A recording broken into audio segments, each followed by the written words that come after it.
Hello everyone, my name is Samir. I'm now the movie review guy for FireFace Films, and in this video in specific is going to be a little bit more analytical. Not really discussing a movie review, sort of say. I'm kind of anticipating a movie review. As of recording, Wakanda Forever comes out. A lot of people are going through a lot of mixed emotions. Some people are really excited for the movie. Some people feel a void left in their heart because of the passing of Chadwick Boseman, or certain issues with production like the Letitia Wright stuff, or what have it may be. My focus today is to go back and look at the legacy that Chadwick Boseman brought to the Marvel Cinematic Universe and to kind of appreciate what he's done. A lot of people, when they think of perfect comic book castings, they go to Robert Downey Jr. as Iron Man. They say he's irreplaceable. You can't recast him. You can't cast someone else. Some people say that about Hugh Jackman as Wolverine. I get that idea, but personally I think Chadwick Boseman's up there. I don't think I can think of anyone who captures the nobility and the heart of T'Challa as Chadwick Boseman. And I want to go over Civil War. Captain America Civil War, I mean, this movie was the introduction of Black Panther, and my biggest worry while watching the trailers was, will Black Panther, this introductory character in Civil War, be overshadowed by all this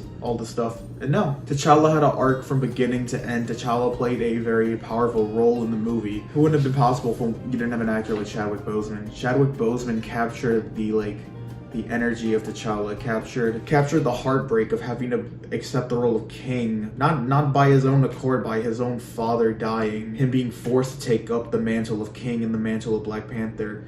And we see it destroy him, we see him look confused, we see him distraught at the idea of having to fill his father's shoes, and it's amazing to see Chadwick just encapsulate all these types of emotions, but he still managed to squeeze an arc. He still managed to hit the heartstrings for his character, the emotional beats. The final scene where he's with Zemo and he has a chance to just see that scene gets me, because it's a scene of T'Challa learning how to forgive, learning that death isn't always just what's necessary, being caught in this cycle of revenge and hatred isn't what's necessary. And even though Zemo was responsible for framing Bucky, and that's why I think this translates very well into Black Panther, because going into Black Panther we see T'Challa still struggle what it means to be king, what it means to rule this civilization of Wakanda, not just through his dialogue, but through his facial mannerisms, the distraught he feels. Ryan Coogler's one of my favorite directors right now. Fruitvale Station, Creed, Black Panther. He's a very impressive director, and I think Black Panther as a movie in 2018 was just an amazing thing to see. I loved seeing just the pride people had whenever they got to see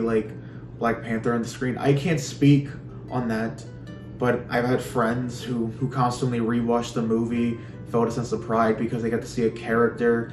Because this was the first time we've had a Black-led superhero since Blade, and are quick to judge Black Panther, why he got nominated for an Oscar, why he did this. But the thing is, Black Panther was a cultural upbringing. It was a chance to show Black excellence. It was a chance to just celebrate that. That's what's amazing to see it be nominated for Best Picture, to make history as the first superhero movie to be nominated for Best Picture in general by the Oscars. And I mean, people will debate whether it deserved it or not, and here's my take on it. People will diss Black Panther for the VFX issues, but ignore Spider-Man No Way Home for the same issues. Black Panther had way more heart in that movie. You can't deny the impact that movie had, and the impact that movie had, let alone. And the thing with Black Panther is, it's a great film. It had one of the best villain performances of all time. Then we lead to Infinity War.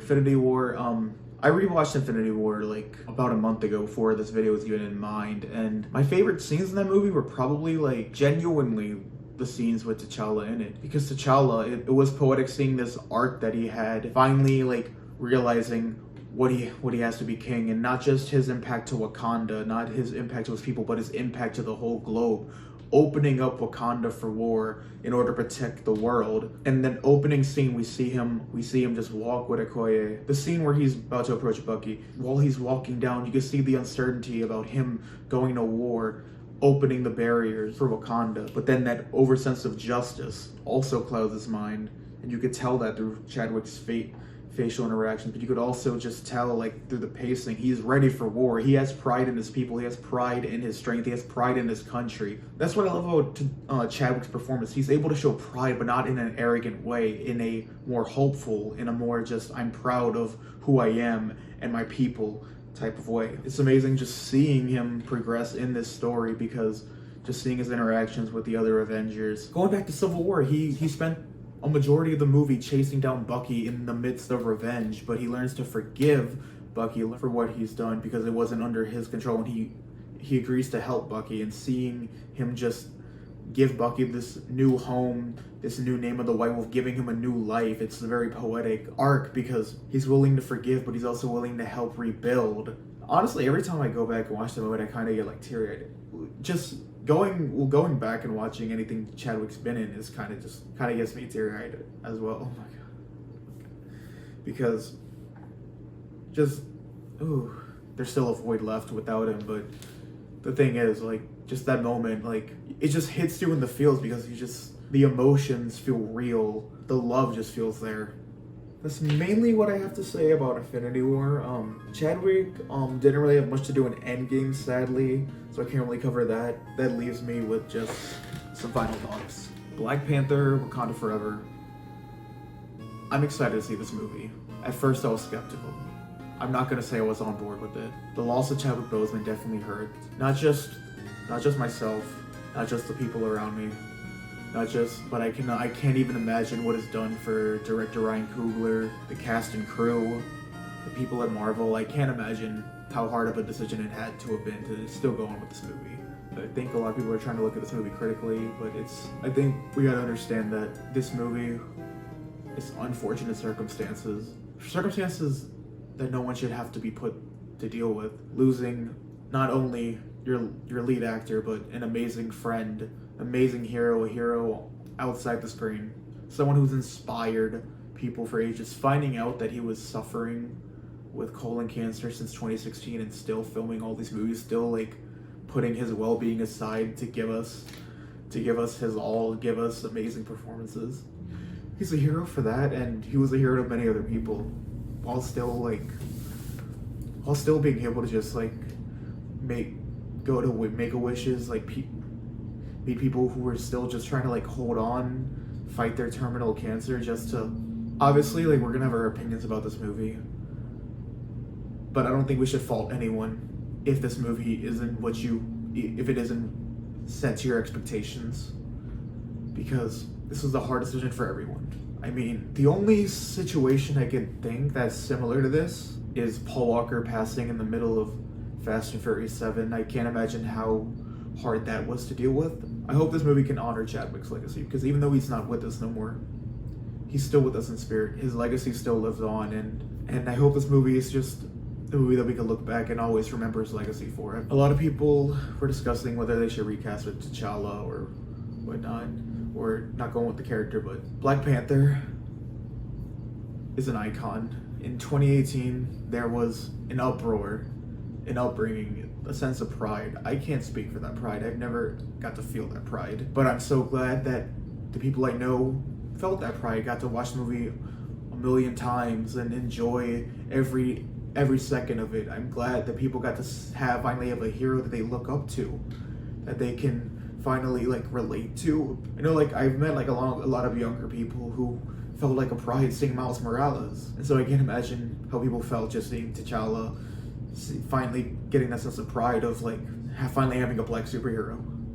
Marvel, Ryan Coogler, whoever made this decision, definitely took a risk with casting Tenoch Huerta as Namor, because people are still uproaring about it. Some people are judging his physique, and I think that's ridiculous. I feel pride in this because I haven't really gotten to see like someone on the big screen. Like, there's not enough like Egyptian representation in cinema. I'm glad that there's a good amount of Latino representation, and Tenoch Huerta spoke about this, how inclusion got him this role, how inclusion he's grateful for, because he had to grind for where he is, and I'm happy to see that he's here. And honestly, like, my eyes are on Tenoch Huerta, because people are doubting him. People are doubting his physique. People are doubting his capability. People have been wanting Namor. People are not treating Tenoch Huerta with respect. And my eyes are going to be on him, because I know he's going to prove everybody wrong. I know he's going to probably steal the show. A main theme with Black Panther 1 was inclusion. Seeing Black Panther, Wakanda Forever, spread light to another community and spread the love is amazing. As as a half Honduran, that's something that I feel like sort of just I can't find the words for it, but it's uplifting. As someone who wants to be an actor, as someone who wants to play a superhero, there's like a lot of superheroes that I want to play, and sometimes I think I don't know if I'll be able to play them because I'm not Caucasian.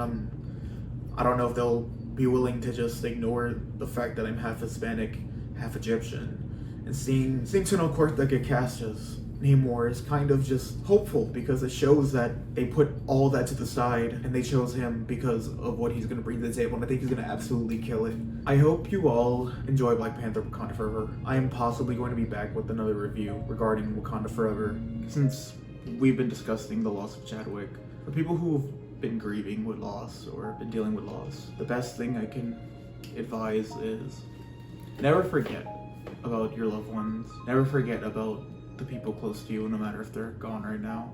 You can tell their story through your own. If you lost someone who meant a lot to you, you can continue their story. You can let it be known how great they were. You can honor their legacy. I think that's important with this movie, is honoring Chadwick's legacy. And I think we all gotta stay true. We gotta stay true to ourselves and stay true to the legacy of those who we love near and dear to our heart.